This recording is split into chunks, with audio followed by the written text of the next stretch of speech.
എല്ലാ പ്രിയപ്പെട്ടവർക്കും ക്രിസ്തുയേശുവിൻ്റെ നിസ്തുല നാമത്തിൽ പ്രഭാതവന്ദനം അറിയിക്കട്ടെ. ഇന്നത്തെ നമ്മുടെ ധ്യാനത്തിനായി കഴിഞ്ഞ ദിവസം വായിച്ച ഒരു വേദഭാഗം വീണ്ടും വായിക്കാം. അപ്പോസ്തലപ്രവർത്തികൾ 7-ാം അധ്യായത്തിൻ്റെ 60-ാം വാക്യം. അപ്പോസ്തലപ്രവർത്തികൾ 7:60. അവനോ മുട്ടുകുത്തി, കർത്താവേ, അവർക്ക് ഈ പാപം നിർത്തരുതേ എന്ന ഉച്ചത്തിൽ നിലവിളിച്ചു. ഇത് പറഞ്ഞിട്ട് അവൻ നിദ്ര പ്രാപിച്ചു. കർത്താവിൻ്റെ പരിശുദ്ധനാമം വാഴ്ത്തപ്പെടുമാറാകട്ടെ. ഒരു മനുഷ്യ ജീവിതത്തിൻ്റെ അവസാന നിമിഷങ്ങളുടെ ചിത്രമാണ് ഇവിടെ നമ്മൾ കാണുന്നത്. പ്രാർത്ഥനയോടെ ജീവിതം അവസാനിപ്പിക്കുക. കർത്താവായ യേശുവേ, എൻ്റെ ജീവിതം കൈക്കൊള്ളണമേ.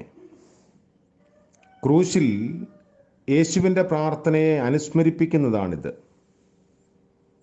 ജീവിച്ചിരിക്കുമ്പോൾ ദൈവവുമായി സജീവ ബന്ധമുള്ളവർക്ക് മാത്രമേ അന്ത്യത്തിലും ദൈവകരങ്ങളിൽ ജീവൻ അർപ്പിച്ച് ജീവിതം അവസാനിപ്പിക്കാൻ സാധിക്കുകയുള്ളൂ. അതുകൊണ്ട് പ്രാർത്ഥനയോടെ മരിക്കണമെങ്കിൽ ജീവിക്കുമ്പോൾ പ്രാർത്ഥന ഒരു ശീലമായിരിക്കണം. ആത്മനിറവിൽ പ്രാർത്ഥനയോടെ ജീവിച്ച് പ്രവർത്തിച്ച സ്തെഫാനോസ് മരണസമയത്ത് പ്രാർത്ഥിച്ചെങ്കിൽ ഒട്ടും അതിശയം അതിലില്ല. Men die as they live. എങ്ങനെ ജീവിക്കുന്നുവോ അതുപോലെ ആയിരിക്കും മരണവും.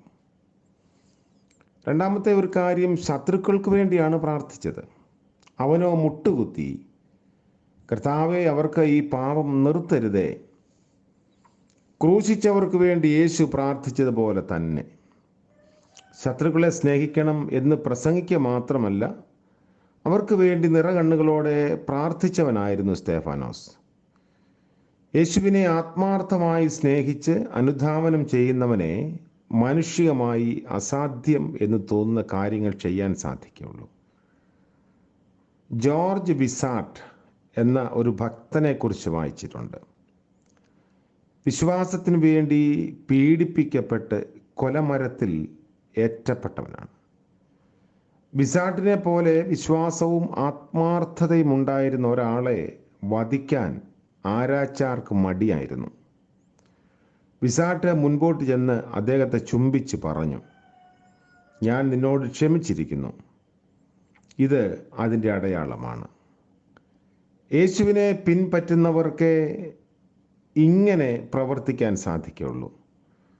സ്തെഫാനോസ് യേശുവിൻ്റെ ശൈലിയിൽ ജീവിതം നയിച്ച വ്യക്തിയായിരുന്നു. മൂന്നാമത്തെ ഒരു പ്രത്യേകത, അവൻ നിദ്ര പ്രാപിച്ചു എന്നാണ് നമ്മൾ വായിക്കുന്നത്. കല്ലെറിഞ്ഞ് കൊല്ലപ്പെട്ട ക്രൂരമായ മരണത്തെക്കുറിച്ചും പറഞ്ഞിരിക്കുന്നത് നിദ്ര പ്രാപിച്ചു എന്നാണ്. ഏറ്റവും മനോഹര വാക്കുകളിലുള്ള വിവരണമാണിത്. F.F. ബ്രൂസ് ഇതിനെക്കുറിച്ച് പറയുന്നു, unexpectedly beautiful and peaceful description of so brutal A death. കല്ലെറിഞ്ഞ് കൊല ചെയ്യപ്പെട്ടവൻ മരിച്ചത് തികഞ്ഞ ശാന്തതയോടെയാണ്. അകൽച്ചയും വേർപിരിയലുമാണ് മരണം കൊണ്ട് വിവക്ഷിക്കപ്പെടുന്നത്. മരണത്തിൻ്റെ ക്രിസ്തീയ പദമാണ് നിദ്ര.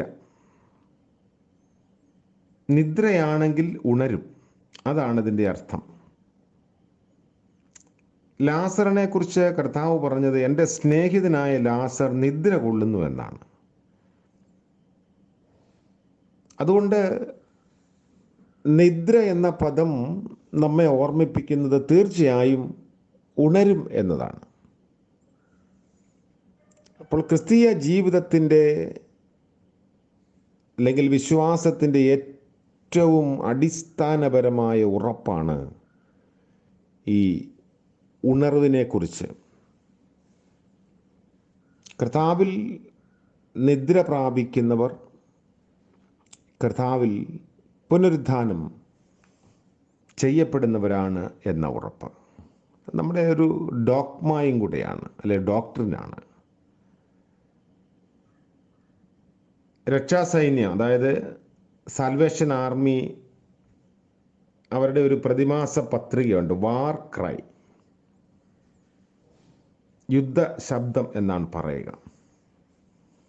അതിൽ നിര്യാതരായവരെ കുറിച്ച് ഒരു പങ്ക്തി മുൻപ് വായിച്ചിട്ടുണ്ട്. അതിന് കൊടുത്തിരിക്കുന്ന തലക്കെട്ട് മഹത്വത്തിലേക്ക് എടുക്കപ്പെട്ടു എന്നാണ്. മരണം മഹത്വത്തിലേക്കും ഉള്ള പ്രവേശനമാണ്. ഒന്നാമത്തെ രക്തസാക്ഷിയായിരുന്നു സ്തേഫാനോസ്, ക്രൈസ്തവ സഭയുടെ ആദ്യത്തെ രക്തസാക്ഷി. നേരത്തെ സൂചിപ്പിച്ചിട്ടുള്ളതുപോലെ തന്നെ സാക്ഷി എന്ന പദത്തിൻ്റെ ഗ്രീക്ക് പദത്തിൽ നിന്നാണ് രക്തസാക്ഷി എന്ന അർത്ഥമുള്ള മാർട്ടീർ എന്ന പദം. പരിശുദ്ധാത്മാവാണ് സാക്ഷ്യം വഹിപ്പാൻ നമ്മെ ശക്തീകരിക്കുന്നത്. സ്തെഫാനോസ് കർത്താവിൻ്റെ സാക്ഷിയായിരുന്നു, രക്തസാക്ഷിയായി. ഇങ്ങനെ കല്ലെറിഞ്ഞ് കൊല്ലപ്പെട്ട് രക്തസാക്ഷിയായി തീർന്ന ഒരു മനുഷ്യൻ്റെ ശാന്തമായ മരണം, അല്ലെങ്കിൽ ആ മരണത്തെ വരിക്കുന്ന പ്രത്യേകത കൊണ്ട് രണ്ട് കാര്യങ്ങൾ സംഭവിച്ചു. ഒന്ന്, ശൗലിൻ്റെ മാനസാന്തരം. അങ്ങനെയാണ് കല്ലെറിഞ്ഞവരുടെ വസ്ത്രം സൂക്ഷിച്ച ശൗൽ എന്ന ചെറുപ്പക്കാരൻ പൗലോസായി മാറുന്നത്. ഈ രംഗം അവൻ്റെ മനസ്സിൽ വല്ലാതെ തട്ടിയിട്ടുണ്ടാവും. സ്തെഫാനോസിൻ്റെ മരണവും മരണവിധവും ശൗലിൻ്റെ മാനസാന്തരത്തിന് മുഖാന്തരമായി എന്ന് പറയുന്നതിൽ തെറ്റില്ല. അതുകൊണ്ടാണ് രക്തസാക്ഷിക്കാരുടെ രക്തം സഭയുടെ വിത്താണ് എന്ന് തെർത്തുല്യൻ, സഭാപിതാവായ തെർത്തുല്യൻ പറഞ്ഞത്. Blood of the martyrs is the seed of the church. രണ്ടാമത്തെ കാര്യം, അപ്പോസ്തലന്മാർ ഒഴികെ എല്ലാവരും യഹൂദ്യ ശമരിയ ദേശങ്ങളിൽ ചിതറിപ്പോയവർ വചനം സുവിശേഷിച്ചും കൊണ്ട് അവിടെ സഞ്ചരിച്ചു. പൗലോസിൻ്റെ മാനസാന്തരം. മറ്റൊന്ന്, സ്തെഫാനോസിൻ്റെ മരണം കണ്ട അന്നത്തെ വിശ്വാസികൾ മറ്റ് ഭാഗങ്ങളിലേക്ക് പോയ ഭാഗത്തെല്ലാം സുവിശേഷം പറഞ്ഞു. അപ്പോൾ ക്രിസ്തീയ സഭയുടെ വളർച്ചയ്ക്ക് ഏറ്റവും പ്രധാനമായ ഒരു ഘടകമായിരുന്നു സ്തെഫാനോസിൻ്റെ മരണം. ജീവിതം കൊണ്ടും മരണം കൊണ്ടും ദൈവരാജ്യ വ്യാപൃതിയുടെ സാക്ഷിയായി തീരുക എത്ര ഭാഗ്യകരമായ അല്ലെങ്കിൽ ശ്രേഷ്ഠമായ ഒരനുഭവമാണിത്. ജീവിച്ചാലും മരിച്ചാലും കർത്താവിനായി എന്ന് പൗലോസ് പറഞ്ഞ വാക്ക് ഇവിടെ അന്വർത്ഥമാകുകയാണ്. നമ്മൾ പുതിയൊരു ദിനത്തിൻ്റെ പ്രഭാതത്തിലായിരിക്കുമ്പോൾ നമ്മുടെ വാക്കുകളും പ്രവൃത്തിയും നമ്മുടെ ചിന്തകളും നിരൂപണങ്ങളും ഒക്കെ ദൈവരാജ്യത്തിൻ്റെ മഹത്വത്തിനായി തീരുവാൻ ഇടയാകട്ടെ എന്ന് പ്രാർത്ഥിക്കാം. പ്രാർത്ഥനാ ജീവിതം നയിക്കുന്നവർക്ക് മാത്രമേ പ്രാർത്ഥനയോടെ നിദ്ര പ്രാപിക്കാൻ സാധിക്കുകയുള്ളൂ. ഉറങ്ങുന്നതിന് മുൻപ് പ്രാർത്ഥിച്ച ശീലമുള്ളവർക്ക് മാത്രമേ മരണസമയത്തും പ്രാർത്ഥനയോടെ അതിലേക്ക് പ്രവേശിക്കാൻ സാധിക്കുകയുള്ളൂ. അതുകൊണ്ട് പ്രാർത്ഥനാ ജീവിതം നമുക്ക് ജീവിതശൈലിയാക്കി മാറ്റാൻ ദൈവത്തിൻ്റെ കരുണ ലഭിക്കണമേ എന്നും പ്രാർത്ഥിക്കാം. ഞങ്ങളുടെ ദൈവമായ കർത്താവേ, സ്വർഗീയ പിതാവേ, മനോഹരമായ മറ്റൊരു ദിനത്തിൻ്റെ പ്രഭാതം ദാനമായി നൽകിയതോർത്ത് സ്തോത്രം. ഇന്നത്തെ പകൽക്കാല ജീവിതത്തിൽ അവിടുത്തെ കരുണയും കൃപയും ഞങ്ങൾക്ക് നൽകണമേ. സ്തെഫാനോസിനെ പോലെ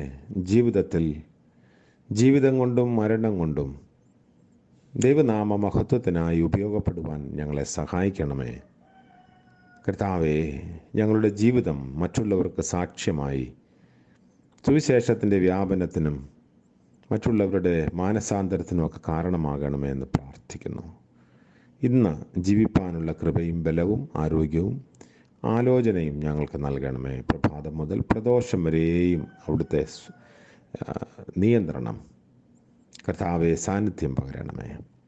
ഇന്ന് ജന്മദിനം ആഘോഷിക്കുന്ന പ്രിയപ്പെട്ടവരെയും വിവാഹ വാർഷികം ആഘോഷിക്കുന്നവരെയും ഓർത്ത് പ്രാർത്ഥിക്കുന്നു. കരുണയുടെ നിഴലിൽ കാക്കണമേ.